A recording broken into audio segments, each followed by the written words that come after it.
Mi esposa me miró con un desdén gélido, mientras se retocaba el lápiz labial frente al espejo y dijo: «No me esperes despierto, viejo. Tus preguntas celosas me asfixian».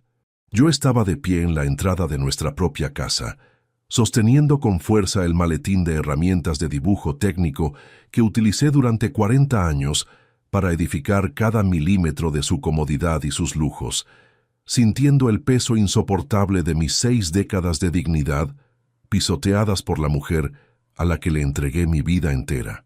Lo que presencié esa misma noche, oculto en la penumbra asfixiante del nivel 3 de aquel estacionamiento subterráneo privado, no fue un simple engaño amoroso o vulgar, sino un plan financiero milimétricamente calculado para enterrar mi cordura, arrebatarme mi patrimonio y dejarme completamente desamparado en el invierno de mi existencia. Me llamo Mateo Vázquez y tengo 64 años de edad. Hasta hace muy poco tiempo me consideraba un hombre afortunado, un arquitecto senior que había pasado la mayor parte de su carrera adulta diseñando, calculando y supervisando los cimientos de los edificios de oficinas y residenciales más emblemáticos e imponentes de toda la ciudad de Madrid. Durante 4 décadas, mi rutina consistió en lidiar con planos topográficos, negociar con proveedores de acero, discutir con ingenieros de caminos y vigilar que el hormigón fraguara con la resistencia exacta para soportar el paso de los siglos. Ese trabajo duro, constante y disciplinado me permitió consolidar una constructora respetada, una fortuna sólida y el legítimo deseo de disfrutar de una jubilación tranquila, alejada del bullicio de las grandes obras y de las llamadas de emergencia a altas horas de la madrugada. En el año 2017, decidí dar un paso al costado de la vida pública de la empresa matriz y fundé una pequeña consultora de proyectos estructurales que operaba principalmente desde el ala oeste de mi residencia, un espacio amplio que olía a papel satinado, tinta china y madera vieja. Pensé que el destino me estaba sonriendo cuando en ese mismo período de transición la vida puso en mi camino a Valeria Ortiz. Ella tenía entonces 31 años, una joven administradora con un futuro brillante, pero atrapada en un empleo de bajo perfil en una gestoría local. Valeria poseía unos ojos oscuros que parecían devorar el mundo y una ambición que, en aquel instante de ceguera sentimental, confundí con el ímpetu de superación de una mujer moderna. Nos casamos en una ceremonia discreta un año después, en 2018. Yo creía firmemente que su juventud y su energía traerían una luz renovada a mis días de madurez, y no escatimé en gastos ni en esfuerzos para hacerla feliz. Cuando me mencionó su sueño de gestionar un centro de salud de alto nivel, utilicé mis contactos y un capital inicial considerable para financiar y posicionarla como la administradora principal de una prestigiosa clínica médica local. Le entregué las llaves de un negocio próspero. Compré un coche elegante para sus traslados cotidianos y abrí las puertas de mi hogar y de mis cuentas bancarias sin sospechar que cada una de mis muestras de generosidad incondicional se convertiría en el arma perfecta con la que ella cavaría mi propia fosa. Durante los primeros años de nuestro matrimonio, la vida transcurrió bajo una apariencia de armonía perfecta. Valeria regresaba a casa todas las tardes compartiendo conmigo los pormenores de la clínica, las dificultades con el personal médico y las aspiraciones de expansión del centro de salud. Yo la escuchaba con el orgullo de un mentor y el afecto de un esposo devoto, ofreciéndole consejos financieros y estructurales basados en mi larga experiencia en el mundo corporativo. Sin embargo, los cimientos de esa farsa comenzaron a agrietarse de manera sutil, pero irreversible a principios de marzo del año 2024. El cambio no se manifestó con una discusión estridente ni con un portazo dramático, sino con un detalle logístico que desafiaba toda lógica matemática y vial. La clínica médica donde Valeria trabajaba se encontraba ubicada a una distancia exacta de 3 kilómetros de nuestra residencia en el distrito de Chamartín. En una tarde madrileña con tráfico regular, el trayecto de vuelta en su coche requería un tiempo máximo de 10 minutos circulando por calles internas bien conectadas. Pero de forma repentina, Valeria empezó a demorarse más de 1 hora, y en ocasiones hasta hora y media, cada noche para cubrir esa distancia insignificante. Al principio, cuando el reloj marcaba las 8 de la tarde y su silueta no aparecía por el umbral de la entrada, yo la llamaba preocupado por su seguridad. Su respuesta al otro lado de la línea telefónica siempre seguía el mismo guión ensayado. Argumentaba que una reunión de última hora con los jefes de departamento se había prolongado, que las auditorías internas requerían su presencia física o que una congestión vehicular imprevista había colapsado las avenidas principales. Como hombre de números y estructuras, comencé a notar las inconsistencias. Madrid tiene horas punta, por supuesto, pero colapsar una ruta interna de 10 minutos durante 15 días consecutivos, de la misma manera, resultaba estadísticamente improbable. Además, el lenguaje corporal de mi esposa al cruzar la puerta del salón delataba una realidad que no coincidía con el cansancio de una extenuante jornada de oficina.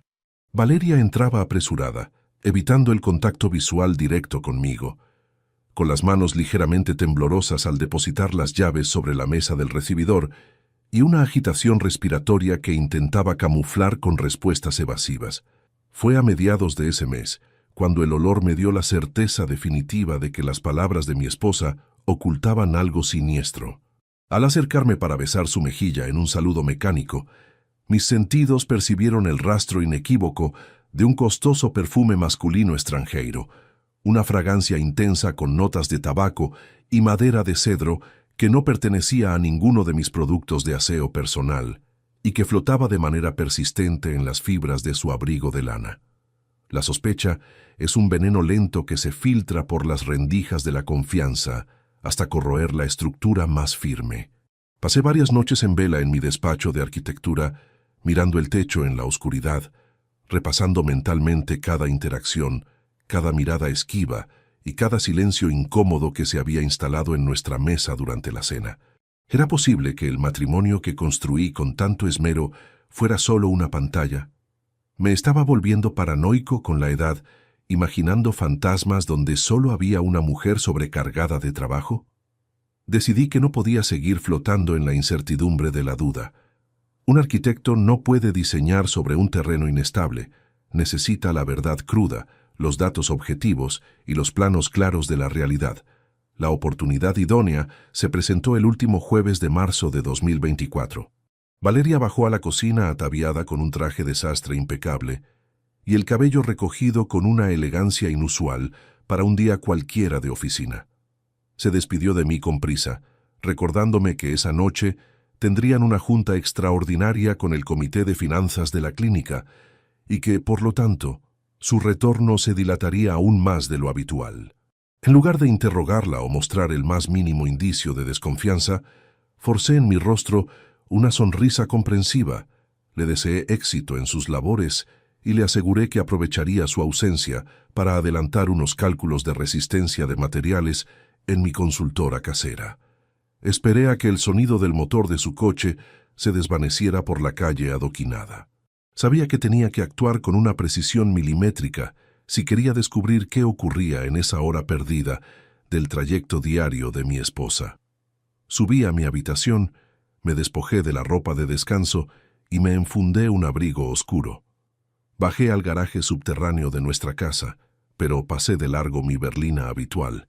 En su lugar, opté por utilizar un vehículo clásico, un utilitario discreto de color gris neutro que guardaba bajo una lona protectora y que utilizaba muy raras veces para paseos de fin de semana. Este coche no tenía ninguna característica llamativa, carecía de distintivos modernos, y su motor emitía un ronroneo tan silencioso que resultaba prácticamente invisible en el entorno urbano de Madrid. Manejé con parsimonia, situándome en las inmediaciones del edificio de la clínica médica 15 minutos antes de la hora de salida de Valeria. Estacioné mi coche clásico a unos 50 metros de la barrera del aparcamiento del personal, apagando las luces exteriores y aguardando bajo la atmósfera húmeda de una tarde madrileña que amenazaba lluvia. A las 7 en punto, el coche de mi esposa emergió de la rampa del edificio. Encendí el motor sin prisa, manteniendo una distancia prudencial de 3 vehículos entre su parachoques trasero y mi posición. Observé con el corazón acelerado cómo Valeria llegaba a la intersección principal que debía conducirla de regreso a nuestro distrito. Si sus explicaciones habituales sobre las retenciones vehiculares fueran ciertas, se habría incorporado al eje vial principal hacia Chamartín. Sin embargo, mi esposa ejecutó una maniobra imprevista. Giró el volante de manera brusca hacia el oeste, adentrándose en una red de calles secundarias del barrio adyacente, una zona comercial que a esa hora de la noche comenzaba a vaciarse debido al cierre de las tiendas locales. No había atascos en esa ruta, no había obras viales ni desvíos policiales que justificaran su trayectoria. La seguí de lejos, guiándome por las luces traseras de su coche, que parpadeaban intermitentemente bajo la neblina ligera de la noche. Tras recorrer apenas 800 metros por ese laberinto de calles secundarias, Valeria redujo la velocidad y enfiló la entrada de un edificio de oficinas moderno que lucía casi a oscuras. No se detuvo en la superficie. El vehículo descendió de forma decidida por una rampa pronunciada que conducía al estacionamiento subterráneo privado del complejo. Detuve mi utilitario clásico a un lado de la acera exterior, sintiendo una oleada de frío recorrer mi columna vertebral. Aquel edificio pertenecía a un sector corporativo ajeno a las actividades médicas de mi esposa. Miré el reloj del tablero. Eran las 7:10 de la tarde. La rendija de la duda se había cerrado por completo, dando paso a una certeza devastadora. Valeria no estaba atrapada en el tráfico de Madrid, ni participaba en juntas extraordinarias del Comité de Salud Pública. Mi esposa me había mentido con una frialdad matemática cada noche de marzo, y yo me encontraba en el umbral de un sótano de concreto, listo para descender y contemplar con mis propios ojos la magnitud exacta de su traición. El vigilante nocturno de la caseta exterior estaba ocupado revisando unos papeles bajo la tenue luz de un flexo, lo que me permitió avanzar de manera sigilosa por el margen izquierdo de la rampa, aprovechando los puntos ciegos que proyectaban los pilares de hormigón. Descendí a pie, pegando mi espalda a la pared rugosa del túnel, mientras el eco lejano del motor del coche de Valeria moría al estabilizarse en el último nivel del aparcamiento subterráneo. El aire en el subsuelo era denso, impregnado de una mezcla fría de humedad acumulada, gases de escape y el olor rancio a pintura acrílica desgastada de las señalizaciones de tránsito. Mis zapatos de suela de goma no emitían el más mínimo sonido sobre la superficie pulida del suelo, un detalle técnico que agradecí internamente en cuanto avanzaba centímetro a centímetro hacia el nivel 3 de aquel sótano desolado. La iluminación allí abajo consistía en una serie de tubos fluorescentes intermitentes que zumbaban de manera perpetua, arrojando una luz blanca e incómoda sobre los pocos vehículos estacionados en esa sección reservada. Divisé el coche de mi esposa aparcado en paralelo a un imponente sedán de gama alta, de un color azul oscuro tan intenso que parecía negro bajo la luz mortecina del subterráneo. El motor de la berlina ajena estaba encendido, expulsando un leve hilo de humo blanquecino por los tubos de escape cromados, lo que indicaba que alguien aguardaba pacientemente en su interior. Me oculté detrás de una furgoneta industrial de reparto que bloqueaba la línea de visión directa, conteniendo la respiración mientras mis ojos se clavaban en la silueta de Valeria, quien acababa de descender de su vehículo sosteniendo su bolso de sastre con una rigidez inusual. La portezuela del sedán azul se abrió con un chasquido seco que resonó con fuerza en las paredes de hormigón armado del recinto. De su interior emergió un hombre alto, de complexión atlética, vestido con una chaqueta de cuero oscuro y unos pantalones de corte impecable, cuya postura delataba una seguridad absoluta y descarada en ese entorno desierto.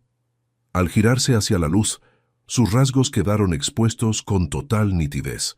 Se trataba de Javier Benítez, el médico cirujano de 42 años que ejercía como director financiero en la misma clínica médica que Valeria administraba gracias a mis capitales. Observé cómo mi esposa caminaba hacia él sin el menor atisbo de sorpresa, su rostro transformado por una expresión de complicidad y entrega que jamás había mostrado en los últimos inviernos de nuestra convivencia en Chamartín. Javier la recibió extendiendo un brazo para rodearle la cintura, Un gesto prolongado, posesivo e íntimo que provocó un frío glacial en mis entrañas, congelando cualquier vestigio de la duda que me había atormentado durante las semanas previas. Valeria apoyó la cabeza en su hombro por unos instantes, murmurando algo que las distancias del sótano distorsionaron en un murmullo indescifrable, antes de que ambos se introdujeran en los asientos traseros de la berlina azul, cerrando las puertas de golpe y dejando las ventanillas tintadas como una barrera impenetrable ante mis ojos. Permanecí inmóvil detrás de la furgoneta durante 20 minutos exactos, con las manos metidas en los bolsillos del abrigo, contemplando cómo el coche se mecía levemente en la penumbra del estacionamiento vacío, mientras el minutero del tablero exterior avanzaba sin piedad. No incurrí en el error vulgar de golpear el cristal con los puños, ni cedí al impulso primario de gritar insultos que solo hubieran servido para rebajar mi propia dignidad frente a quienes me estaban traicionando de manera tan mezquina. Mi experiencia como arquitecto me había enseñado que las estructuras que amenazan con desplomarse no se salvan con lamentos estridentes, sino que se analizan con una frialdad técnica absoluta para evaluar los daños reales antes de ejecutar la demolición definitiva. Cuando las portezuelas del sedán volvieron a abrirse, Valeria regresó a su vehículo, retocándose el lápiz labial frente al retrovisor interior, con la misma parsimonia y el mismo desdén con el que más tarde se presentaría en nuestro salón familiar para llamarme celoso.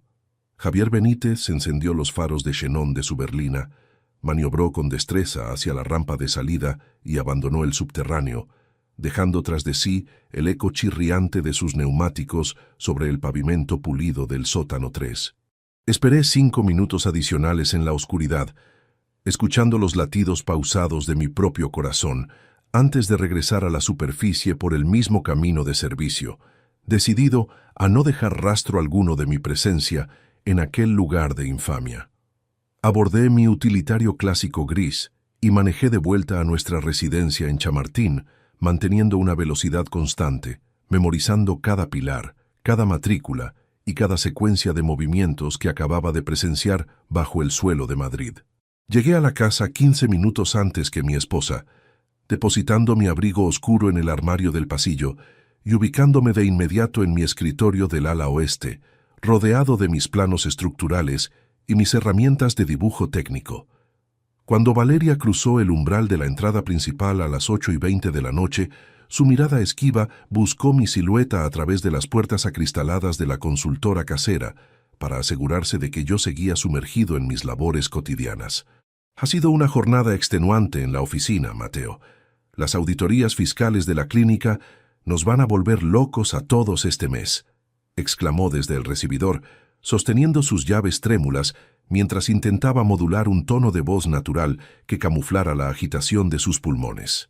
La miré fijamente desde mi silla de cuero, percibiendo el aroma persistente a madera de cedro y tabaco que emanaba de sus ropas a pesar de la distancia, sintiendo una náusea profunda ante la soltura con la que pronunciaba cada una de sus falsedades cotidianas.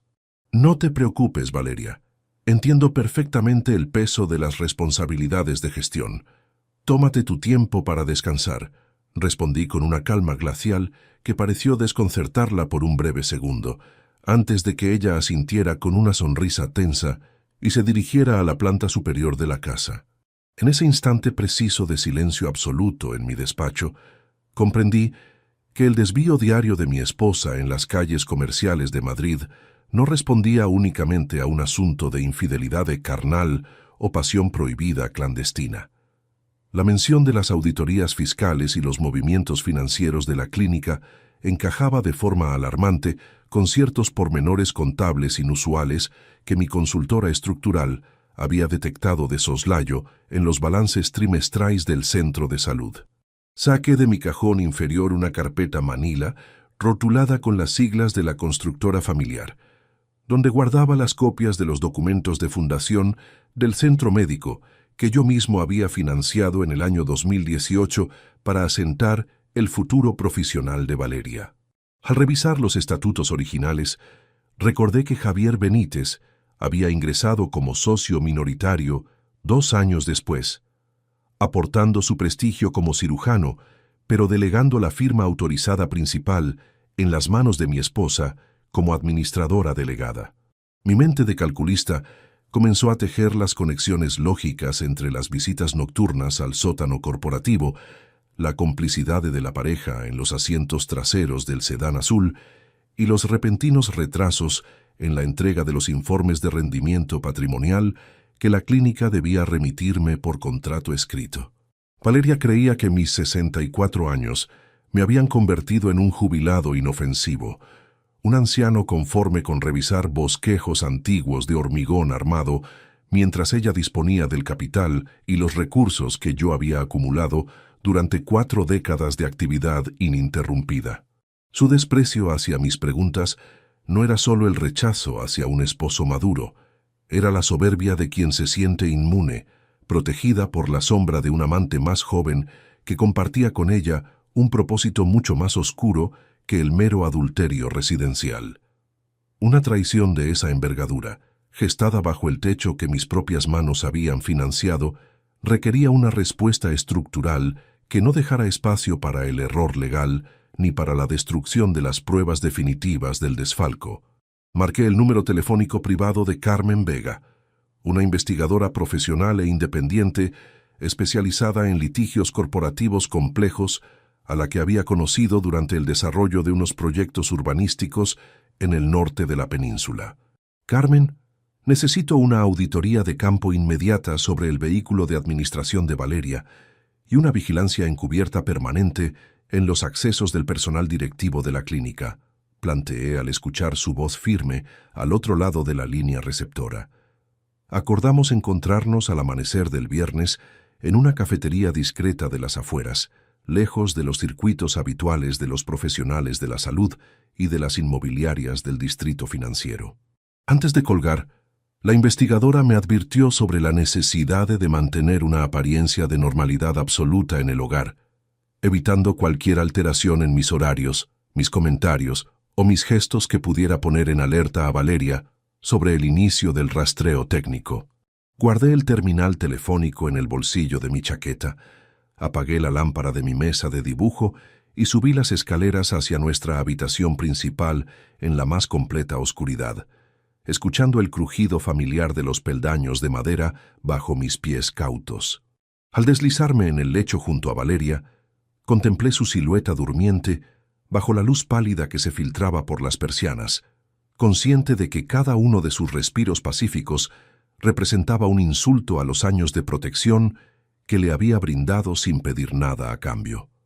El viernes por la mañana amaneció cubierto por un manto denso de nubes plomizas que borraba los perfiles de las torres residenciales de Chamartín, tiñendo el asfalto de las avenidas con un tono gris metálico desolador. Me despedí de Valeria con el beso de costumbre en la mejilla, observando cómo se alejaba en su coche elegante hacia las oficinas de la clínica antes de dirigirme a mi cita clandestina con Carmen Vega en la zona norte de Madrid. Nos sentamos en una mesa del fondo del establecimiento, donde la investigadora desplegó una tableta digital conectada a un servidor de datos privado para mostrarme los primeros resultados del cruce de información patrimonial. Las pantallas reflejaron una serie de transferencias de fondos inusuales desde las cuentas de reserva de la clínica médica hacia una entidad mercantil de reciente creación, cuyo domicilio social estaba registrado en un polígono industrial de las afueras de Toledo.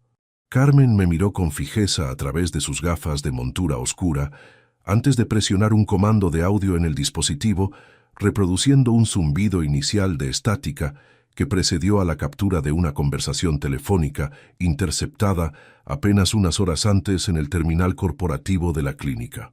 La voz de Valeria surgió de los altavoces de la tableta, desprovista de toda la dulzura que solía simular en nuestro comedor familiar, adoptando un tono imperioso, calculador y frío que me obligó a enderezar la espalda contra el respaldo de madera. El lunes por la mañana estará todo dispuesto para la firma ante el notario de la calle Alcalá.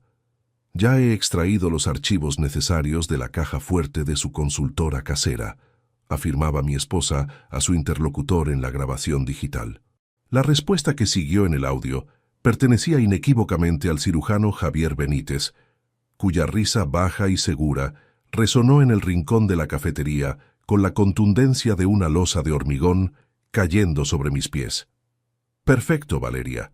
Una vez que ese documento contenga el sello oficial, el viejo Vázquez descubrirá que los cimientos de su fortuna se han disuelto sin que hayamos tenido que dejar una sola huella en sus balances.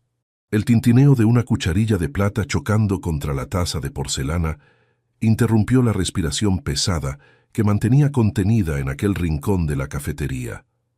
Carmen Vega apagó la pantalla de la tableta digital como un movimiento seco de su pulgar, devolviendo al espacio un silencio sepulcral que resultaba casi hiriente tras escuchar las voces conspiradoras. Mis manos, firmes por fuera debido a décadas de disciplina en las obras, sostenían la taza templada mientras mi mente asimilaba el impacto de cada sílaba pronunciada por Valeria y el cirujano. No se trataba de un desliz pasional fortuito nacido del tedio de la rutina. Era una estrategia de desmantelamiento patrimonial absoluto, diseñada por las dos personas a las que había decantado mi confianza y mis recursos. La mención de la notaría de la calle Alcalá y el robo de los documentos confidenciales de mi despacho casero apuntaban directo a la yugular de mi estabilidad financiera y legal. Carmen guardó el dispositivo de audio en su maletín de cuero labrado. Me miró fijamente con sus ojos analíticos y deslizó un dossier encuadernado en tonos oscuros sobre el tapete de la mesa. Esa entidad mercantil que han registrado en Toledo bajo el nombre de Consultoría Sanitaria Toledana no es más que una sociedad pantalla, detalló la investigadora, modulando su voz para que no trascendiera más allá de nuestro espacio aislado. La administradora única es Valeria, pero los poderes notariales recíprocos le otorgan a Javier Benítez el control absoluto para liquidar cualquier activo de la firma. Mateo, si ese documento que mencionan en la grabación recibe el sello oficial el lunes por la mañana, tendrán la potestad legal de transferir la titularidad de tus terrenos de Galicia y las acciones mayoritarias de la clínica hacia esa cuenta opaca sin que salte ninguna alarma en tu banco habitual. Escuché sus palabras sintiendo cómo el frío del exterior parecía filtrarse por mis ropas, fijando mi atención en los nombres, las fechas y los mapas de transacciones que ilustraban el expediente. La audacia de la maniobra requería un acceso profundo a mis archivos privados, una intrusión silenciosa que solo Valeria podía haber ejecutado durante mis horas de ausencia o mientras yo dormía bajo el efecto de mi apacible ignorancia residencial. Me despedí de Carmen Vega con un ademán pausado, asegurándole que mantendría la entereza necesaria para no precipitar los acontecimientos antes de tener una defensa legal inexpugnable.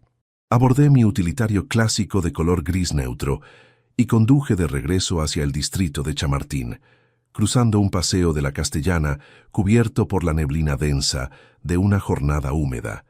Al llegar a nuestra residencia, el silencio de las habitaciones vacías se me antojó diferente, cargado de una hostilidad invisible que antes me había pasado completamente inadvertida. Caminé con paso decidido hacia el ala oeste de la propiedad, donde se ubicaba mi consultora estructural y el despacho privado que consideraba mi santuario profesional de toda la vida. El olor a papel satinado y tinta china seguía allí, pero la disposición de las carpetas sobre mi mesa de caoba maciza delataba una manipulación milimétrica ajena. Me aproximé a la estantería del fondo, aparté los volúmenes de ingeniería civil y deslicé el panel oculto que resguardaba mi caja fuerte, empotrada en el muro de hormigón. Tecleé la combinación numérica con los dedos helados por la expectación, escuchando el clac metálico del mecanismo de seguridad al ceder tras los pesados pasadores de acero. Al abrir la compuerta, revisé minuciosamente los compartimentos internos, donde custodiaba las escrituras originales de mis propiedades y los certificados de las acciones corporativas. Las carpetas de piel estaban en su sitio, pero al examinar los folios timbrados, descubrí la ausencia de las copias autorizadas y, lo que era aún más alarmante, la desaparición del dispositivo USB que contenía mi certificado digital de la Fábrica Nacional de Moneda y Timbre. En España, ese archivo electrónico permite realizar cualquier trámite gubernamental, firmar contratos vinculantes y otorgar poderes de representación en nombre del titular con validez jurídica plena. Valeria no había necesitado romper la cerradura ni forzar los sistemas viales. Se había limitado a sustraer mis credenciales digitales, aprovechando la absoluta confianza que le brindaba como mi cónyuge. Con esa firma digital en sus manos y los planos de la constructora como pantalla, ella y Javier Benítez habían camuflado las autorizaciones definitivas entre los legajos de las pólizas de seguro anuales que yo había rubricado de buena fe la semana pasada.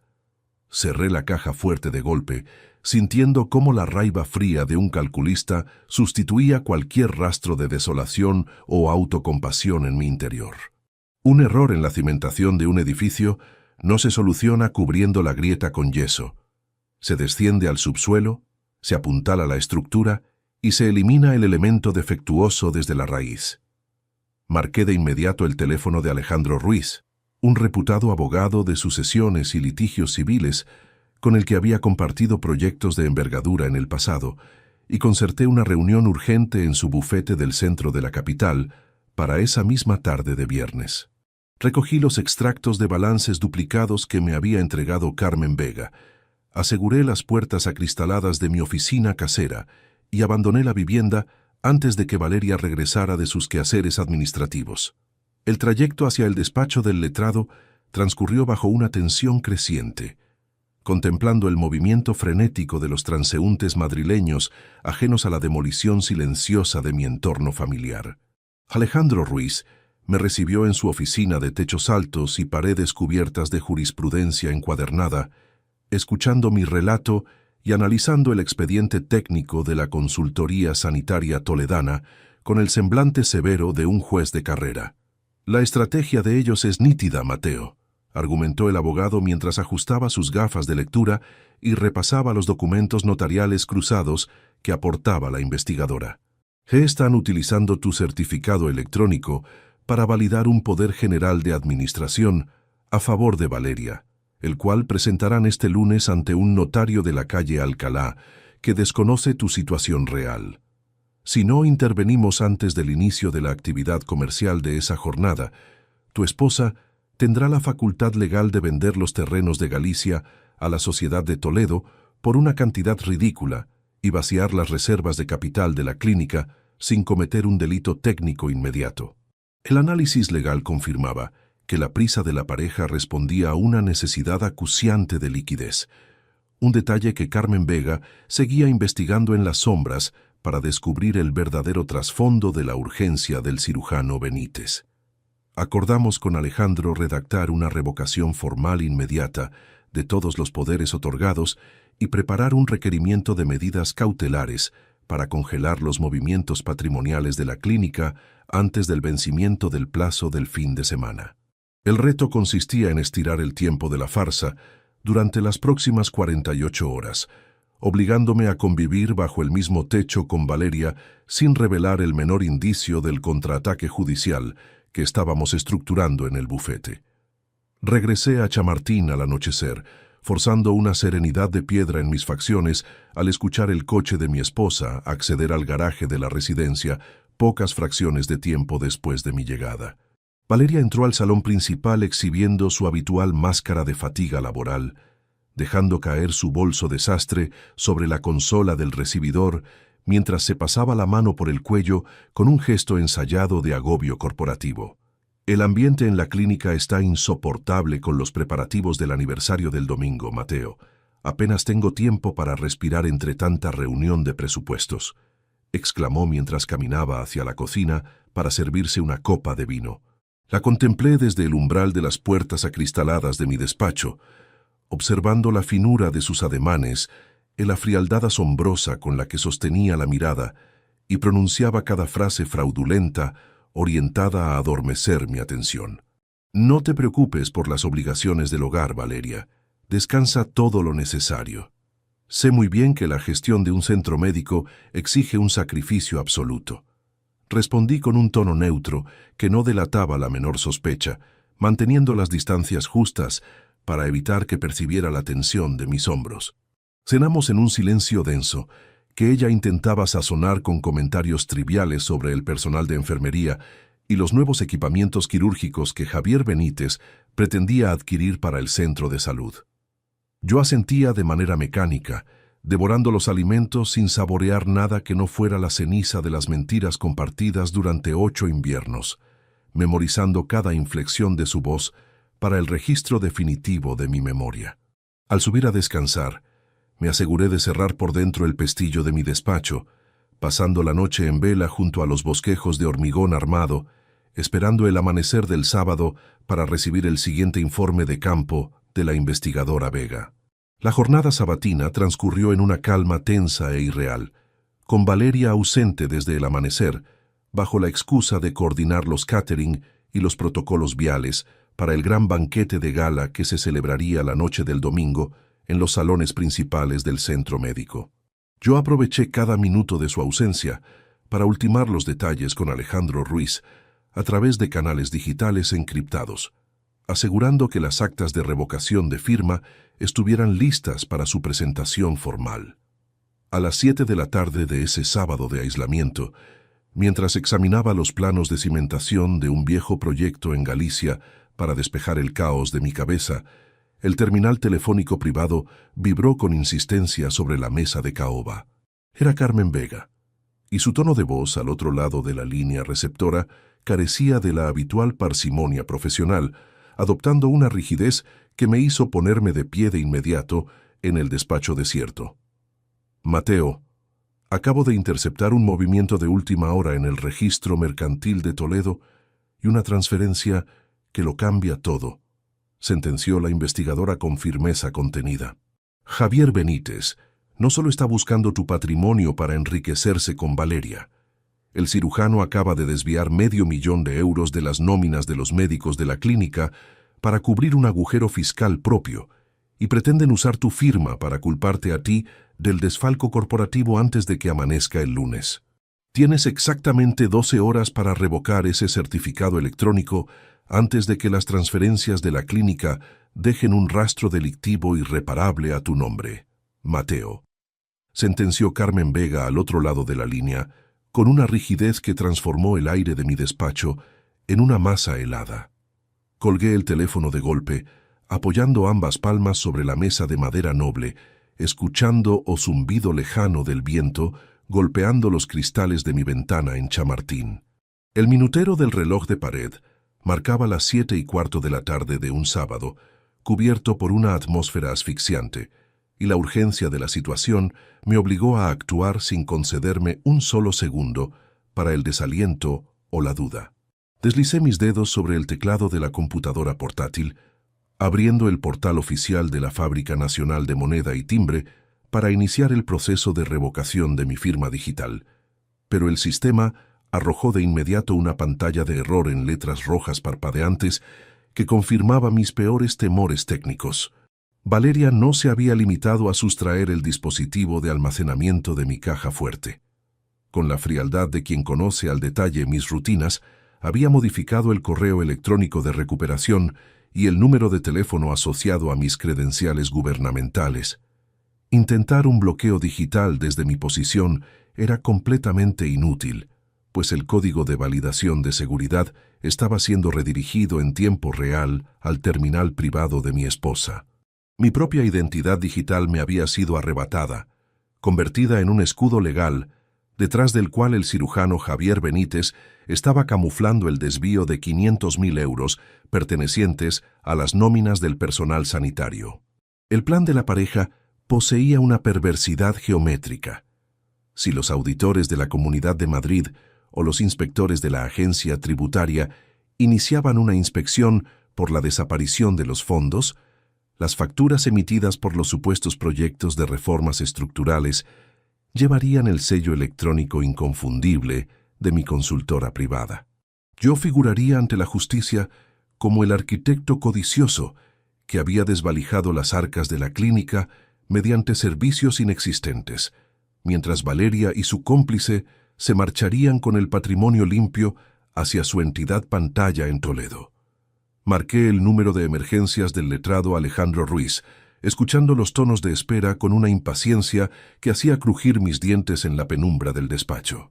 Cuando su voz grave respondió, Despojándose de cualquier formalidad de fin de semana, le expuse la situación con la precisión de un informe de daños estructurales. Si han conseguido alterar los datos de control del Consejo General del Notariado y Hacienda, jurídicamente estás indefenso ante cualquier transacción que validen antes del lunes, Mateo, me advirtió Alejandro, confirmando la gravedad de la situación con un tono severo. No podemos acudir a una comisaría de policía a estas horas del sábado sin el dossier definitivo compilado, porque Valeria presentará nuestro movimiento como una disputa conyugal por celos y el proceso administrativo tardará semanas en congelar sus credenciales viales. La única opción legal inexpugnable es permitir que asistan al banquete de aniversario del domingo creyendo que su estrategia sigue bajo el manto del secreto, y neutralizarlos en el instante exacto en que presenten los balances anuales ante el Consejo de Administración. La estrategia propuesta por el abogado exigía que me convirtiera en un bloque de hormigón armado durante las próximas 24 horas, ocultando la rabia blanca que devoraba mis entrañas bajo una máscara de absoluta normalidad doméstica. El rítmico repiqueteo estacato de los tacones de Valeria sobre el suelo de parqué del recibidor interrumpió mis cavilaciones a las 11:30 de la noche. Cerré de golpe las pestañas de la computadora, encendí una lámpara de luz cálida sobre mis antiguos bosquejos de dibujo técnico y forcé una postura relajada sobre la silla de cuero. Mi esposa cruzó el umbral acristalado arrastrando el aroma a tabaco y madera de cedro que delataba su reciente estancia en el sedán azul del cirujano, aunque sus ojos oscuros simulaban la extenuación de quien viene de coordinar un evento benéfico. «Qué sorpresa verte despierto todavía, Mateo. Pensé que a estas horas ya estarías descansando en la planta superior», exclamó mientras se despojaba de su abrigo de lana con una soltura que me revolvió el estómago. Estaba repasando la volumetría de un viejo proyecto de cimentación en el norte. Valeria, el silencio de la noche me ayuda a concentrarme en los cálculos de resistencia, respondí, manteniendo mi voz en un registro neutro, contemplando cómo depositaba su bolso de sastre sobre la mesa con un leve tintineo metálico. Valeria se aproximó a mi posición, extendiendo sus manos cuidadas para acariciar mis hombros con una ternura artificial que se sentía como el roce de una navaja sobre mi piel. «No deberías exigir tanto a tu salud con esos planos antiguos, mi amor. Ahora que la clínica está alcanzando su máximo nivel financiero, deberías delegar esas tareas secundarias y disfrutar de la tranquilidad que te mereces», murmuró cerca de mi oído, con una hipocresía tan perfecta que me obligó a apretar los puños ocultos debajo del escritorio para no romper la tregua judicial. Le sostuve la mirada directamente, buscando alguna grieta de culpabilidad o vacilación en sus pupilas, pero solo hallé la soberbia de quien contempla a un anciano inofensivo al que está a punto de desahuciar de su propia historia. «Tienes razón, Valeria. El banquete de gala de mañana por la noche será el escenario ideal para definir el rumbo definitivo de nuestros compromisos profesionales y familiares», repliqué con una sonrisa fría que ella interpretó como un simple gesto de conformidad senil. Tras despedirse con un beso mecánico en mi mejilla que me supo a ceniza, la escuché subir las escaleras hacia el dormitorio principal, dejándome a solas con el eco de sus falsedades residenciales. No dormí en toda la madrugada del domingo. Permanecí en mi sillón del ala oeste, viendo cómo las primeras luces del alba teñían de un tono gris metálico los tejados de Chamartín, rodeado de carpetas notariales y extractos bancarios resaltados en amarillo. A las 7 de la mañana, Valeria abandonó la propiedad ataviada con un vestido de gala oscuro metido en una funda protectora, indicándome que debía supervisar la disposición de las mesas presidenciales y los equipos de proyección en los salones principales de la clínica antes de la llegada de los 70 inversores médicos. Una hora después de su marcha, un mensajero en motocicleta se detuvo frente a la verja exterior de nuestra residencia, entregándome un sobre lacrado de color oscuro que carecía de remitente visible en el reverso. Regresé al despacho, rasgué el papel timbrado con mis herramientas de corte y extraje una unidad de almacenamiento digital encriptada junto a una nota manuscrita con la letra angulosa de Carmen Vega.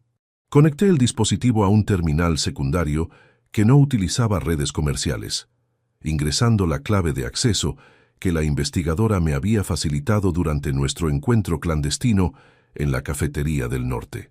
La pantalla desplegó de inmediato los registros internos de la agencia tributaria, correspondientes al polígono industrial de Toledo, desglosando las facturas emitidas por la Consultoría Sanitaria Toledana durante el último trimestre de actividad fiscal.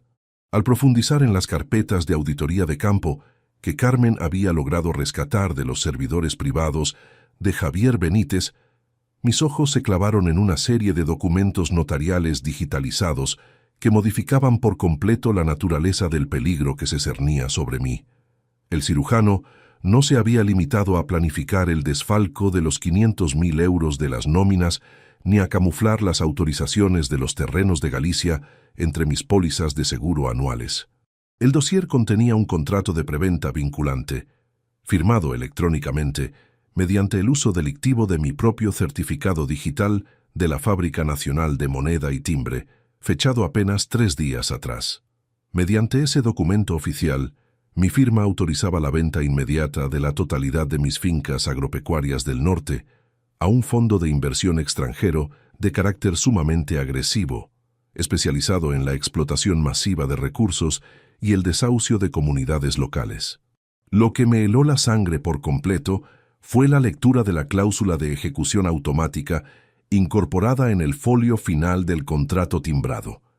La transferencia de la titularidad de las tierras se haría efectiva de manera irrevocable el lunes por la mañana a las 8 en punto, incluyendo una orden de desalojo perentorio para las familias de agricultores locales que llevaban décadas trabajando esos suelos bajo mi protección legal. Javier Benítez y Valeria ya habían cobrado la primera mitad del valor de la venta en una cuenta bancaria opaca no declarada, y el documento especificaba que la validación final del trámite dependía de una comparecencia notarial obligatoria que se ejecutaría en las próximas horas, pero el nombre del notario encargado de certificar la transacción en la calle Alcalá era alguien que pertenecía al círculo más íntimo de mi propia historia profesional. El nombre que figura en la última página del documento de la calle Alcalá es el del notario Ignacio de la Serna, Mateo, detalló la voz de Alejandro Ruiz a través del auricular del teléfono que yo presionaba contra mi oído mientras permanecía inmóvil frente a los ventanales de mi despacho. Las palabras de mi abogado cayeron con el peso de una losa defectuosa en medio del silencio dominical de la casa. Ignacio no era un desconocido atrapado en la red de influencias de Javier Benítez. Había sido mi compañero de estudios en la universidad y el fedatario público que avaló las escrituras de mi constructora familiar durante los últimos 30 años. Que su firma y su sello oficial estuvieran implicados en la transferencia fraudulenta de mis fincas agropecuarias de Galicia significaba que la intrusión en mi círculo de confianza era absoluta e irreversible. Colgué el terminal telefónico con una deliberada lentitud, observando cómo mis dedos ásperos dejaban una leve marca de humedad sobre el plástico negro antes de recoger el dossier encriptado que Carmen Vega me había enviado al amanecer. La atmósfera de Madrid se había vuelto gris, con un cielo plomizo que amenazaba con descargar un aguacero sobre los tejados de Chamartín a medida que las horas avanzaban hacia el inicio del gran banquete de gala de la clínica. Valeria se encontraba en los salones principales del centro médico, ultimando los preparativos decorativos, creyendo que su esposo de 64 años permanecía recluido en la biblioteca residencial, sumergido en el análisis de antiguos bosquejos de hormigón armado. En lugar de ceder al impulso de acudir a la oficina de Ignacio de la Serna para exigir una explicación directa, asumí la calma glacial de un calculista estructural que detecta un fallo masivo en los pilares de carga de una edificación. Un veterano de la construcción sabe que los cimientos dañados no se reparan con parches superficiales. Se requiere una intervención total, una demolición quirúrgica que exponga la podredumbre ante quienes pretendían beneficiarse de la ruina ajena. Caminé con paso firme hacia el ala oeste de mi residencia para reunirme con Carmen Vega, quien aguardaba a pocas calles de distancia, a bordo de una furgoneta de mantenimiento rotulada de forma anónima. Al abrir la puerta lateral del vehículo, el olor a circuitos electrónicos, plástico templado y café rancio me envolvió por completo, un entorno puramente técnico que se sentía reconfortante frente a la hipocresía que habitaba en mi propio hogar. La investigadora profesional operaba 3 pantallas digitales que transmitían en tiempo real los flujos de datos del servidor privado de la clínica y la ubicación geolocalizada de la berlina azul oscuro de Javier Benítez. Javier ha estado en contacto con el Fondo de Inversión Extranjero 2 veces durante la mañana, Mateo, señaló Carmen sin apartar la vista de los gráficos de transacciones patrimoniales. Les ha asegurado que los balances anuales que presentará esta noche ante los inversores médicos están completamente limpios, listos para justificar la absorción de tus reservas contables bajo el sello de la Sociedad Pantalla de Toledo. Escuché su informe técnico, sintiendo cómo la determinación fría sustituía cualquier vestigio de desaliento en mis entrañas, fijando mi atención en la secuencia de carpetas fiscales duplicadas que ilustraban el desfalco de 500.000 euros de las nóminas del personal sanitario. Valeria y el cirujano habían diseñado un laberinto contable donde mi consultora estructural figuraba como la destinataria de los pagos por supuestas reformas edilicias que jamás se habían ejecutado en las instalaciones del centro de salud. Si los inspectores de la agencia tributaria o los auditores oficiales de la Comunidad de Madrid iniciaban una inspección formal la mañana del lunes, el rastro documental apuntaría directamente hacia mi firma digital de la Fábrica Nacional de Moneda y Timbre, convirtiéndome en el chivo expiatorio perfecto de su codicia corporativa.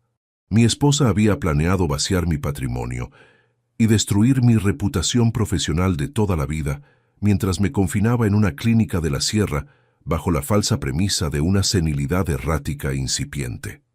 Regresé a mi despacho de Chamartín a las 4 de la tarde, vistiéndome con el traje de sastre color carbón que solía utilizar en las juntas de consejo más solemnes de mi antigua constructora. Me ajusté la corbata frente al espejo de cuerpo entero, con unas manos que no temblaban, contemplando las líneas severas de mi rostro maduro, el semblante de un hombre que se negaba a convertirse en la víctima pasiva de un complot residencial. Guardé el dispositivo de almacenamiento digital que contenía las pruebas definitivas recopiladas por Carmen Vega en el bolsillo interior de mi chaqueta de lana fina, asegurándome de que el peso del dossier fuera imperceptible desde el exterior. Alejandro Ruiz me envió un mensaje cifrado de última hora confirmando que 2 oficiales de la Policía Judicial y un auditor del registro mercantil estarían apostados en las inmediaciones de los salones de la gala, aguardando mi señal formal para intervenir de acuerdo con las normativas legales vigentes. A las 7:30 de la tarde, abordé mi utilitario clásico gris neutro y conduje de manera pausada hacia las instalaciones del centro médico, cruzando las avenidas iluminadas de una capital ajena a la ejecución silenciosa que estaba a punto de desarrollarse.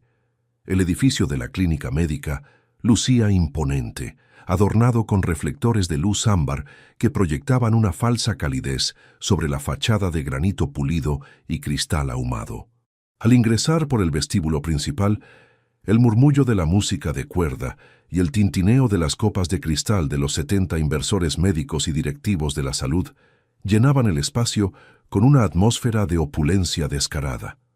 Divisé a Valeria en el centro del gran salón de banquetes, resplandeciente en un vestido oscuro de gala, moviéndose entre los invitados con la soltura y la falsa gracia de una administradora impecable.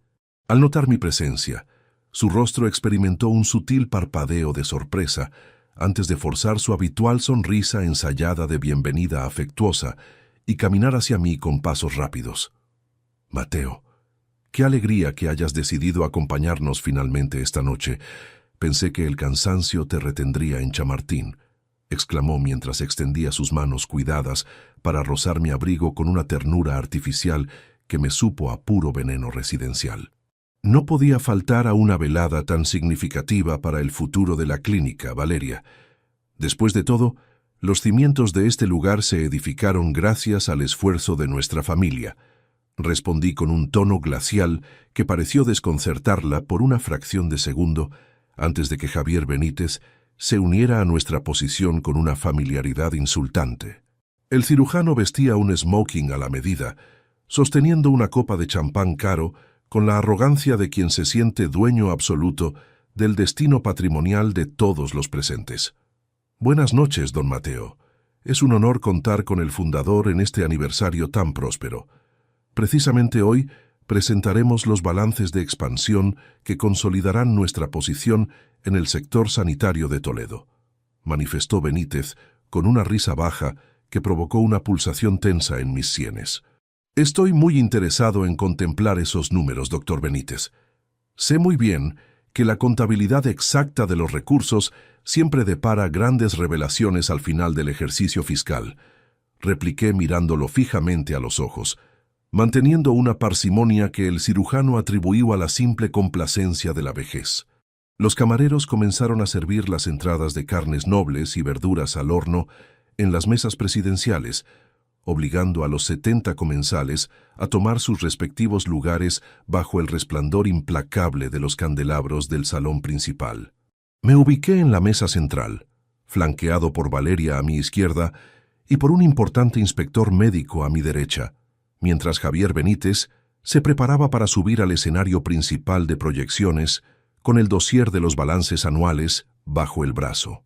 El silencio se instaló de forma paulatina en la estancia cuando la música de cuerda cesó abruptamente y las luces principales del salón de banquetes se atenuaron, concentrando el foco de atención en la gran pantalla digital que presidía el escenario.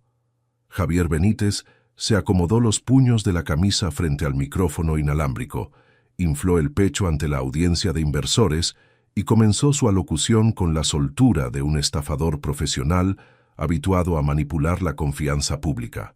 Valeria se inclinó levemente hacia mi posición en la mantelería blanca, rozando mi hombro con un ademán de fingida timidez corporativa que buscaba comprobar el nivel de mi atención. Yo permanecía inmóvil, con la espalda recta contra el respaldo de madera noble de la silla presidencial, deslizando mi mano derecha hacia el bolsillo interior del saco para acariciar la superficie fría del dispositivo electrónico que Carmen Vega me había entregado por la mañana. El cirujano Benítez presionó el comando del proyector para desplegar la primera diapositiva de los rendimientos financieros de la clínica, pero antes de que los gráficos contables habituales aparecieran en la pantalla de 3 metros de alto, un zumbido de estática electrónica distorsionó las señal viales del salón de banquetes, reemplazando las cifras oficiales por un folio notarial digitalizado con un membrete oficial que hizo que mi esposa contuviera la respiración de golpe a mi lado. No era el balance de pérdidas y ganancias del centro médico lo que se exhibía ante los 70 inversores estupefactos. Era una copia compulsada del requerimiento de urgencia emitido por el Juzgado de Instrucción número 4 de Madrid. Pero lo que congeló la sonrisa descarada de Javier Benítez en el escenario fue la aparición de una segunda ventana digital que comenzó a reproducir de forma automática un flujo de mensajes privados y archivos adjuntos que revelaban un pormenor del complot que Valeria me había ocultado con una perversidad aún mayor que el propio fraude fiscal de Toledo. Un jadeo colectivo ahogó el tintineo de las copas de cristal de Bohemia cuando las primeras líneas de texto de la pantalla gigante proyectaron el logotipo oficial de la Jefatura Superior de Policía de Madrid y del Juzgado de Instrucción número 4. Javier Benítez se quedó completamente rígido en mitad del escenario, con el brazo izquierdo extendido hacia el frente y el dedo índice petrificado sobre el botón del mando a distancia del proyector, el cual había dejado de responder a sus comandos viales. A mi izquierda, Valeria interrumpió el movimiento del tenedor de plata a escasos centímetros de sus labios. Vi cómo la fina capa de maquillaje de diseñador parecía cuartearse sobre su piel al perder instantáneamente todo el color, dejando al descubierto una palidez cerosa y desoladora. El zumbido constante de la estática electrónica del sistema audiovisual, que Carmen Vega controlaba ahora de forma remota desde su furgoneta anónima estacionada en el exterior, era el único sonido que recorría las hileras de mesas presidenciales donde los 70 médicos, socios e inversores del centro de salud aguardaban el inicio del discurso contable anual. ¿Qué significa esto, Javier? Quita esa pantalla de inmediato. Parece una broma de pésimo gusto para un acto de aniversario, exclamó el doctor Alarcón, el inspector médico de mayor antigüedad del Consejo de Administración, sentado justo a mi derecha en la mantelería blanca. Javier Benítez intentó modular una respuesta a través del micrófono inalámbrico que llevaba sujeto a la solapa de su smoking a la medida, pero su voz emergió distorsionada por un temblor inocultable que delataba el pánico absoluto que acababa de invadir sus sentidos. Es un fallo técnico del servidor central. Les ruego me disculpen un instante. Los técnicos informáticos de la clínica deben estar sufriendo un sabotaje en la red de datos interna, balbuceó el cirujano, mientras golpeaba el pequeño aparato de plástico contra su palma en un intento desesperado por apagar la transmisión que devoraba su prestigio frente a toda la comunidad sanitaria de Madrid. Sin embargo, las pantallas de 3 metros de alto no regresaron a los gráficos de barras de color verde que camuflaban el desfalco de los 500.000 euros de las nóminas del personal sanitario. Por el contrario, una segunda ventana digital de gran resolución se abrió de forma automática en el centro del escenario. La interfaz mostraba el historial completo de la aplicación de mensajería privada del teléfono corporativo de Valeria, desglosando las conversaciones cronológicas mantenidas durante todo el mes de marzo de 2024 con el perfil privado de Javier Benítez. El silencio que se instaló en el gran salón de banquetes se volvió tan denso y asfixiante que podía escucharse el rítmico goteo de la lluvia exterior golpeando contra las cristaleras ahumadas de la fachada de granito. Los 70 comensales estiraron sus cuellos, ajustándose las gafas de lectura y abandonando sus cubiertos para devorar las líneas de texto timbradas que aparecían proyectadas con una nitidez destructiva sobre el fondo oscuro. El viejo no sospecha absolutamente nada, Javier. Acabo de extraer el dispositivo USB con su firma digital de la Fábrica Nacional de Moneda y Timbre mientras revisaba unos supuestos planos de reformas en el ala oeste de la casa.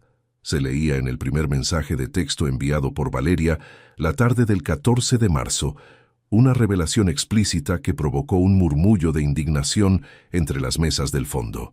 La respuesta de Javier Benítez, redactada con una frialdad matemática descarada, apareció inmediatamente debajo en letras doradas ampliadas. Excelente, Valeria. Con esa credencial electrónica, en la colaboración de Ignacio de la Serna, en la calle Alcalá, los terrenos de Galicia y el fondo patrimonial de la constructora se transferirán a nuestra sociedad de Toledo el lunes a primera hora sin levantar sospechas en Hacienda. Mi esposa dejó caer el tenedor sobre el plato de porcelana con un repiqueteo seco que resonó como un disparo en mitad de la estancia, mientras sus ojos oscuros se clavaban en mi silueta con una mezcla de horror absoluto e incredulidad desquiciada. Permanecí inmóvil en la cabecera de la mesa central, sosteniendo mi copa de vino con unas manos firmes y curtidas por 4 décadas de disciplina entre hormigón y acero, asumiendo la calma glacial de un arquitecto senior que contempla el desplome controlado de una estructura defectuosa. No permití que la rabia caliente distorsionara mis facciones maduras. Me limité a observar cómo Valeria intentaba articular una disculpa falsa con unos labios carmines que temblaban de manera espasmódica. Mateo, esto es una manipulación informática de algún competidor de la constructora. Te juro por mi vida que esos mensajes están editados digitalmente para destruir nuestro matrimonio y la reputación del hospital. Susurró con una voz ahogada por el pánico, extendiendo sus dedos helados para intentar tocar la manga de mi traje de sastre color carbón. Aparté mi brazo de forma sutil, despojado de cualquier atisbo de violencia física, manteniendo una distancia de piedra que pareció helarle la sangre por completo.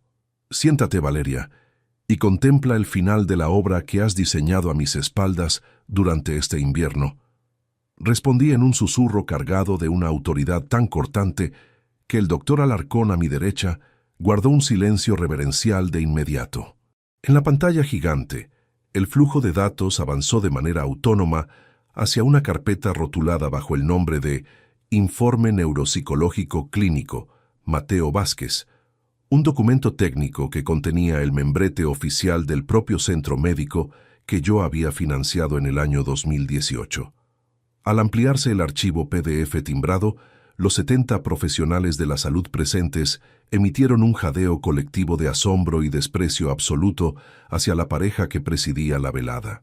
El folio mostraba una evaluación psiquiátrica completamente falsificada, firmada digitalmente por un especialista del hospital que respondía a las órdenes directas del cirujano Benítez, donde se diagnosticaba que yo padecía un cuadro severo de demencia senil errática, con pérdida total de las capacidades cognitivas y de gestión de bienes.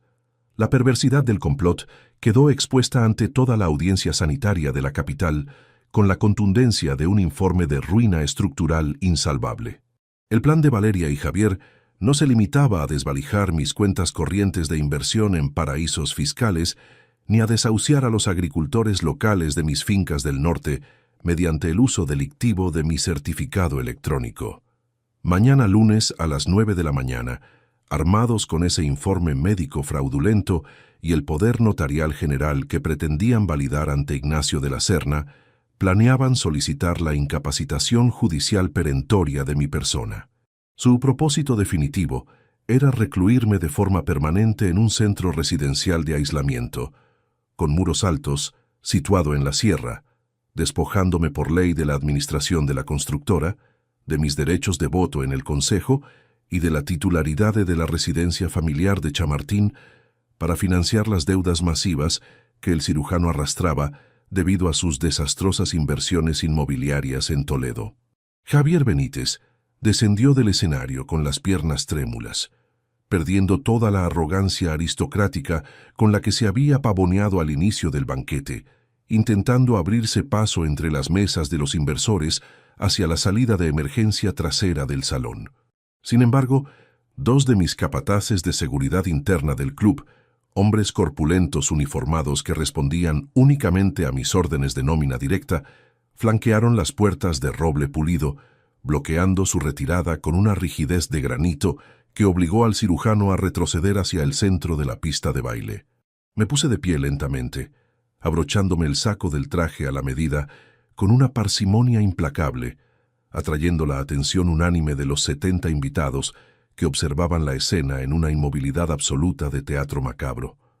Tomé el micrófono inalámbrico que García había dejado preparado sobre la consola central de la mantelería y caminé de manera pausada hacia el espacio abierto entre las hileras de comensales. «Buenas noches a todos los miembros de la Comunidad Médica de Madrid», pronuncié, y mi voz de constructor veterano resonó a través de las bocinas del salón con una claridad dura, desprovista de cualquier matiz de compasión familiar o debilidad senil. «Sé muy bien que han venido aquí a celebrar el rendimiento económico y la prosperidad de un centro de salud de primer nivel, pero como presidente del Consejo de Administración y propietario mayoritario de estas infraestructuras, tengo la obligación legal de auditoría de mostrarles los verdaderos cimientos sobre los que se sustenta esta gerencia». Valeria se tapó el rostro con ambas manos en su asiento presidencial, rompiendo en un llanto histérico que ya no buscaba clemencia, sino ocultar la humillación pública de ver sus cálculos criminales desmantelados, ladrillo por ladrillo frente a las personas que consideraba sus iguales sociales. Javier Benítez se dio la vuelta, con el rostro empapado en sudor frío y la corbata del smoking torcida, clavando en mi silueta una mirada cargada de un odio puro, animal y desesperado al verse completamente acorralado bajo el resplandor implacable de los candelabros del salón. «Esto es una intrusión ilícita en mis archivos corporativos privados, Vázquez. Te voy a hundir en los tribunales por espionaje industrial y difamación pública ante mis socios comerciales», gritó con una voz chillona que perdió toda la modulación profesional de un cirujano de prestigio. Lo miré desde mi posición con una calma glacial que pareció desarmar el último vestigio de su soberbia contable. deslizando mi mano hacia el bolsillo para extraer el documento final que Alejandro Ruiz había redactado por la tarde en el bufete. Tus amenazas legales carecen de pilares estructurales, doctor Benítez, de la misma manera que tus cuentas opacas de Toledo carecen de fondos legítimos para sostener el desfalco de las nóminas de este hospital, repliqué con un tono nivelado de acero que cortó el aire de la habitación. La Policía Judicial ya dispone de las actas de revocación digital firmadas ante el Consejo General del Notariado y las auditorías de campo ejecutadas por mi equipo contable durante este fin de semana. Me aproximé a la mesa principal donde reposaban los legajos fiscales y la cartulina de invitación al evento. Pero antes de que pudiera dar la orden formal a los oficiales apostados en el exterior para que cruzaran el umbral de las puertas de roble, la pantalla gigante del escenario parpadeó una última vez debido a una transmisión imprevista de Carmen Vega. La imagen de las escrituras notariales de Galicia fue reemplazada de golpe por la captura de pantalla de un correo electrónico cifrado enviado al terminal de Valeria hacía exactamente 10 minutos. Un mensaje perentorio remitido desde una entidad de crédito no bancarizada de la península que contenía una advertencia de ejecución forzosa inmediata cuyo pormenor financiero mi esposa le había ocultado incluso al propio cirujano Benítez durante el desarrollo de toda su conspiración nocturna en el sótano. El chirrido de los pesados pasadores de las puertas dobles de roble pulido, al abrirse de golpe, interrumpió el murmullo de terror de la audiencia, dando paso a las figuras uniformadas de la policía judicial que irrumpieron en el salón con pasos firmes y coordinados. Los comandantes de la dotación, acompañados por el abogado Alejandro Ruiz y un auditor oficial del Ministerio Público, avanzaron por el pasillo central, dividiendo el banquete en dos mitades perfectas ante las miradas estupefactas de los 70 inversores. Las luces principales de los candelabros del techo se encendieron a su máxima potencia, con un parpadeo súbito, eliminando cualquier vestigio de la penumbra escénica y desnudando los rostros desolados de mi esposa y del cirujano. Javier Benítez intentó dar un paso hacia atrás en el centro de la pista de baile, buscando un punto de escape viales entre las mesas, pero la comandante del equipo policial le cortó la retirada exhibiendo una placa dorada y una orden judicial timbrada. El fraude tributario, la falsificación de documentos mercantiles y la apropiación indebida de fondos están plenamente certificados en este folio de detención, doctor Benítez, sentenció la oficial encargada del arresto con un tono de voz profesional y seco que resonó con una claridad destructiva en todo el recinto. Javier miró el documento impreso que le extendían, abriendo y cerrando la boca de manera espasmódica, mientras sus manos cuidadas se alzaban instintivamente hacia el frente en un gesto de rendición incondicional absoluta. El clic metálico de los grilletes, aprisionando las muñecas del cirujano sobre sus puños cromados del smoking, a la medida supuso la demolición definitiva de su altivez aristocrática frente a los mismos socios comerciales a los que pretendía embaucar con sus discursos de expansión. No opuso resistencia física. Se limitó a doblar los hombros y a clavar sus ojos inyectados en sangre en el suelo de madera, perdiendo toda la prestancia de director financiero en un parpadeo legal irreversible. A mi izquierda, Valeria emitió un alarido ahogado que se transformó en un llanto histérico incontenible al contemplar cómo dos agentes de la policía judicial se aproximaban a su silla presidencial. Mi esposa cayó de rodillas sobre la alfombra de gala, con el vestido oscuro arrugándose bajo el peso de su propio colapso moral, aferrándose al borde de la mantelería blanca con unos dedos trémulos que hacían repiquetear la porcelana. Mateo, por favor, detén esta locura judicial. Yo fui manipulada psicológicamente por Javier. Él me obligó a extraer tus claves electrónicas bajo la amenaza de destruir la estabilidad del hospital, exclamó suplicante, dirigiendo hacia mi silueta una mirada desquiciada que buscaba activar alguna rendija de compasión conyugal en mi pecho. La miré desde mi posición erguida, manteniendo el semblante rígido de un arquitecto veterano que evalúa un derrumbe insalvable, desprovisto de cualquier atisbo de rencor caliente o debilidad senil en mis facciones maduras. Tu contrato prematrimonial, Valeria, estipula con total nitidez en su folio complementario la anulación absoluta de cualquier derecho patrimonial o compensación económica en caso de fraude civil o dolo financiero demostrado contra los bienes de tu cónyuge. Desgrané en un susurro cortante, lo suficientemente nítido para que el inspector médico Alarcón, a mi derecha, tomara nota mental de la resolución legal. Sales de mi vida exactamente de la misma manera en que ingresaste a ella en el año 2018, sin un solo euro de mi patrimonio, sin credenciales profesionales válidas y arrastrando el desprecio absoluto de la comunidad sanitaria que pretendías desvalijar a mis espaldas. Los oficiales la levantaron a jalones del suelo, colocándole las esposas de acero con una presteza mecánica que cortó de tajo sus protestas inconexas de inocencia conyugal, guiándola hacia la misma rampa de servicio que tantas veces había utilizado para sus desvíos nocturnos. Los 70 comensales observaban la ejecución de la justicia en un silencio de tumba, asimilando la transformación del banquete de aniversario en un proceso penal público irreversible. Los inspectores viales de la agencia tributaria comenzaron a sellar los ordenadores privados de la administración del centro médico y a custodiar las carpetas contables que camuflaban los 500.000 euros desviados del personal sanitario. Javier Benítez fue conducido hacia la salida lateral por los agentes, arrastrando sus costosos zapatos de charol pulido sobre el pavimento, convertido en un cascarón vacío, despojado de toda la influencia corporativa que había ostentado durante su estancia en la capital de España. Alejandro Ruiz se aproximó a mi mesa central con el maletín de cuero labrado bajo el brazo, extendiéndome una mano firme que estreché con la parsimonia de un constructor que acaba de certificar la cimentación de un nuevo proyecto. La clínica médica queda intervenida judicialmente bajo una administración judicial transitoria, hasta el próximo Consejo de Administración Extraordinaria, Mateo, detalló el letrado en voz baja, mientras los transeúntes exteriores comenzaban a percatarse del destello rítmico de los faros azules de las patrullas policiales reflejándose en las cristaleras ahumadas de la fachada. Tus terrenos de Galicia están plenamente protegidos bajo el fondo patrimonial cerrado, y el notario Ignacio de la Serna se enfrenta a una inhabilitación inmediata del Consejo General del Notariado por su complicidad electrónica con el cirujano.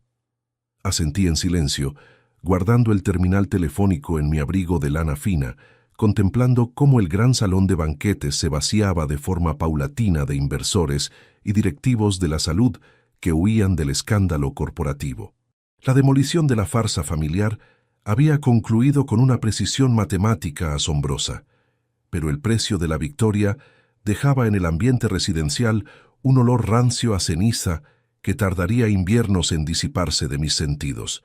Caminé solo por el pasillo central entre las hileras de mesas desiertas, donde los platos de carnes nobles a medio consumir se enfriaban bajo el resplandor implacable de los candelabros del techo.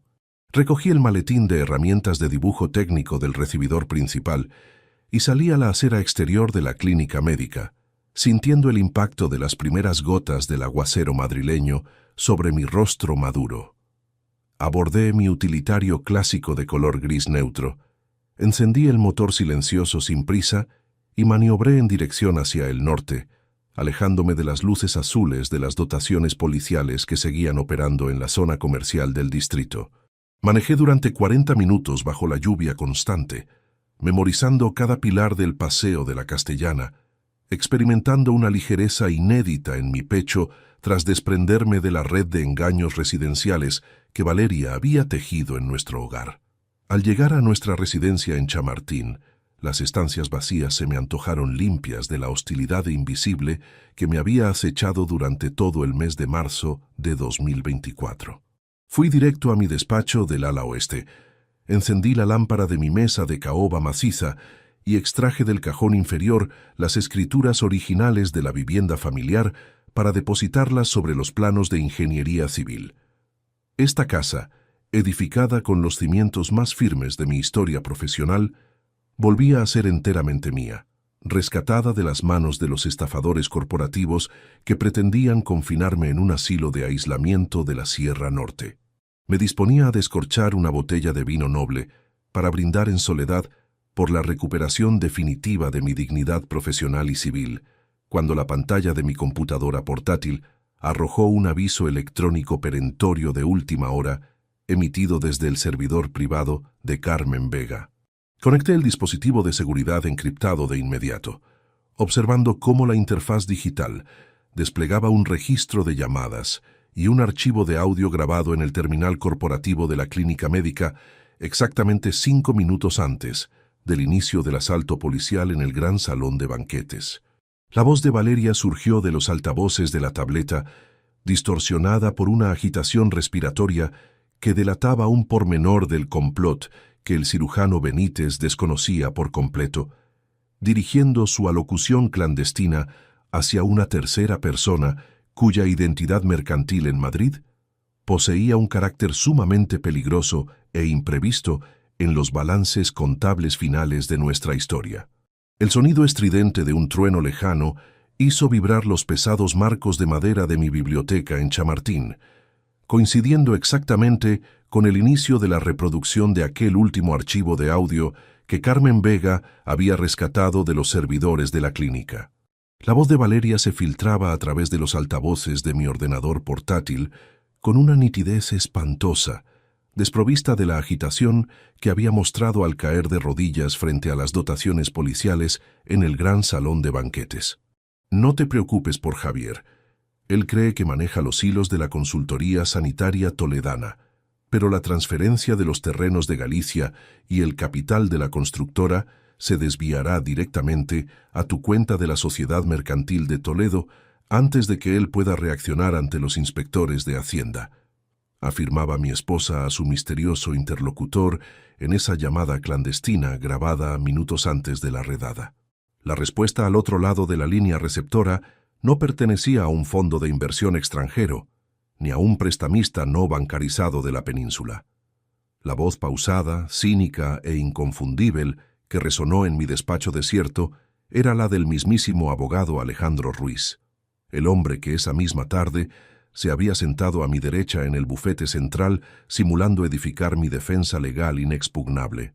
Me quedé completamente petrificado en mi silla de cuero, sintiendo el impacto de una revelación geométrica que redefinía por completo la naturaleza de la traición residencial que había padecido durante este invierno madrileño.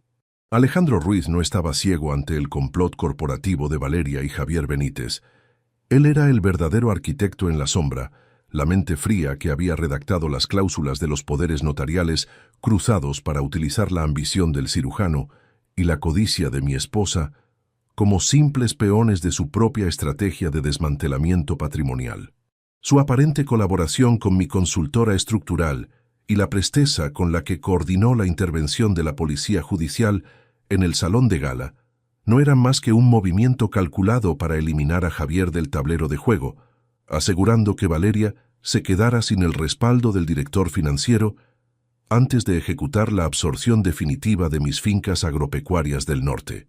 La orden de desalojo perentorio que amenazaba a las familias de agricultores locales seguía activa en los registros mercantiles, camuflada bajo una serie de autorizaciones electrónicas que Alejandro pretendía validar el lunes por la mañana, utilizando el dispositivo USB que mi esposa le había entregado en mano tras sustraerlo de mi caja fuerte.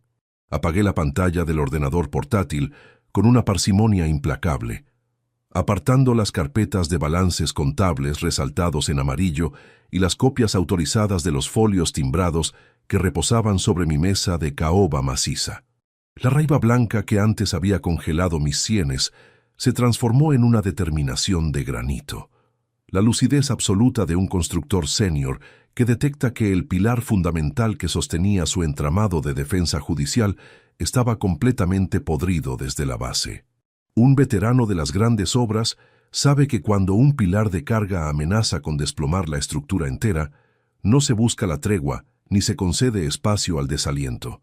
Se desciende de nuevo al subsuelo con las herramientas de demolición SUI fiables para extirpar el elemento defectuoso, antes del inicio de la actividad comercial de la jornada. Miré el reloj del tablero exterior. Eran las 12 de la noche de un domingo que se cerraba bajo el peso de un laberinto legal asfixiante, y la constancia de los plazos me obligaba a diseñar una contraestrategia definitiva en el más absoluto aislamiento residencial. Abordé mi utilitario clásico gris neutro por última vez en esa madrugada lluviosa, saliendo del garaje sin encender las luces exteriores para no alertar a los transeúntes del distrito de Chamartín sobre la trayectoria de mi marcha. Conduje de manera pausada bajo la lluvia constante que borraba los perfiles del paseo de la Castellana, manteniendo una velocidad regular que me permitía repasar mentalmente cada firma digital, cada mensaje interceptado y cada secuencia de movimientos que me habían conducido hasta este umbral de infamia corporativa.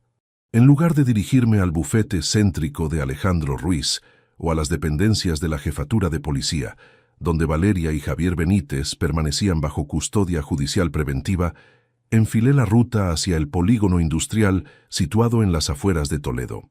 Carmen Vega me había confirmado que el domicilio social de la consultoría sanitaria toledana albergaba una caja fuerte secundaria con los legajos originales de los contratos de preventa que los auditores mercantiles todavía no habían conseguido catalogar en sus informes de campo.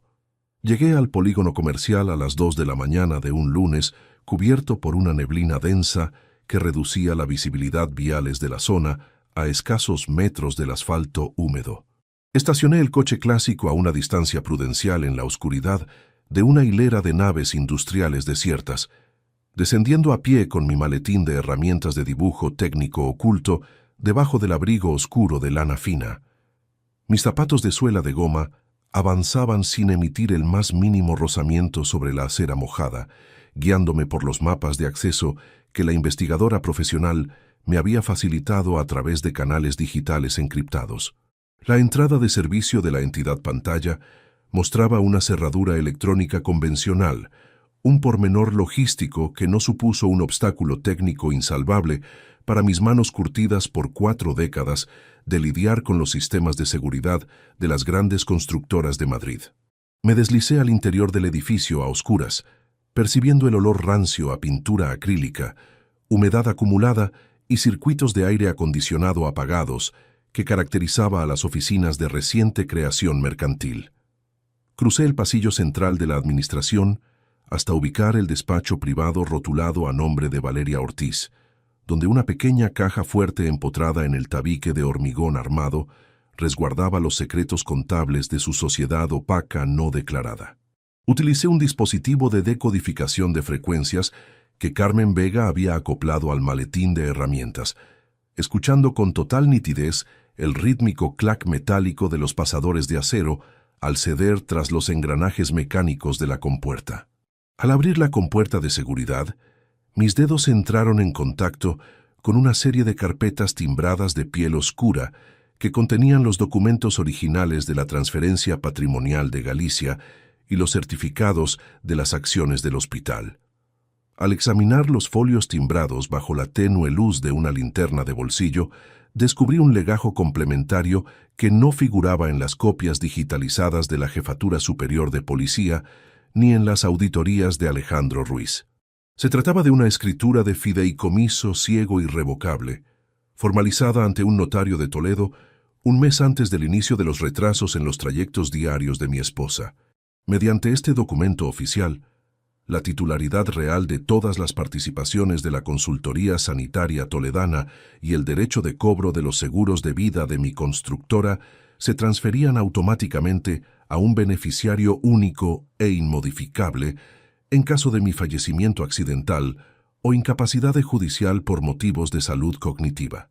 El nombre impreso en letras de molde doradas en el folio de cierre de ese fideicomiso definitivo no pertenecía a Valeria Ortiz ni al cirujano Javier Benítez, confirmando la magnitud exacta de una conspiración corporativa que superaba los límites de un simple desfalco de nóminas médicas.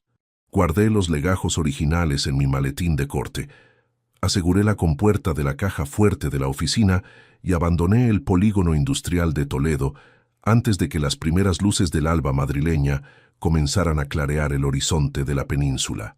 El trayecto de vuelta hacia la capital transcurrió bajo una claridad glacial inédita en mis sentidos, consciente de que disponía de apenas 3 horas antes de la apertura oficial de la notaría de la calle Alcalá, donde Ignacio de la Serna y Alejandro Ruiz pretendían certificar la demolición final de mi estabilidad civil y financiera.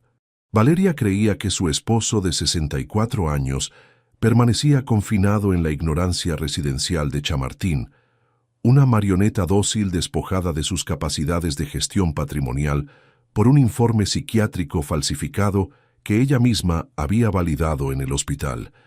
No sabían que el fundador de la constructora Salvatierra dominaba cada pilar de la legalidad vigente y que el mazo de la verdadera justicia poética estaba a punto de caer sobre la estructura entera de su complot clandestino. A las 7:30 de la mañana del lunes, me personé en el recibidor principal de las oficinas del Consejo General del Notariado en el centro de Madrid, acompañado de Carmen Vega y portando el dossier definitivo extraído del subsuelo de Toledo. Presenté las actas originales del fideicomiso ciego y los audios de la conspiración de Alejandro Ruiz ante el decano de la institución y un inspector de delitos económicos que Alejandro creía tener bajo su control de influencias políticas. La celeridad del proceso administrativo fue absoluta. Las firmas digitales del letrado y de Ignacio de la Serna fueron suspendidas de manera fulminante en los registros del Estado, bloqueando cualquier trámite de preventa de los terrenos de Galicia antes de que se pudiera estampar el sello oficial en la calle Alcalá. Hoy estoy sentado en el porche de una pequeña propiedad agrícola que he adquirido en las afueras de Toledo, saboreando una taza de café caliente bajo la luz suave de una mañana limpia y fría, disfrutando de una paz real conquistada a pulso contra la mentira familiar. Valeria y el cirujano Javier Benítez cumplen sus respectivas condenas de prisión preventiva por falsificación mercantil e desfalco contable calificado, mientras que el abogado Alejandro Ruiz se enfrenta a un proceso penal inmediato por asociación delictiva e inhabilitación perpetua de su carrera jurídica. Mi consultora estructural en Chamartín ahora financia becas de formación técnica y civil para jóvenes ingenieros honestos que entienden que el valor de un apellido y de una trayectoria profesional se edifica con el sudor de unas manos limpias, no con fraudes fiscales opacos en la oscuridad de un sótano. Me llamo Mateo Vázquez, tengo 64 años y hoy comprendo con total nitidez que la estructura más firme, sólida e inexpugnable que un hombre maduro tiene la obligación de diseñar y defender hasta el último de sus días es la de su propia dignidad personal y civil. Confía en tu intuición, pero verifica siempre cada plano de la realidad antes de permitir que otros decidan el rumbo de tu historia.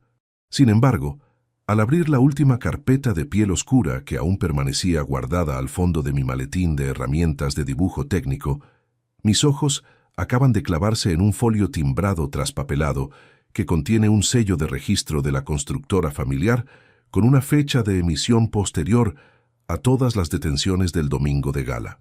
No es un balance de cuentas de Toledo lo que ilustra el documento. Es una solicitud de transferencia de acciones preferentes autorizada mediante una huella dactilar física que no pertenece a Valeria ni a los médicos de la clínica, abriendo una rendija de sospecha sobre un tercer pilar de mi antigua corporación, cuya implicación en el desmantelamiento patrimonial de mi vida privada apenas comienza a vislumbrarse en la penumbra del despacho.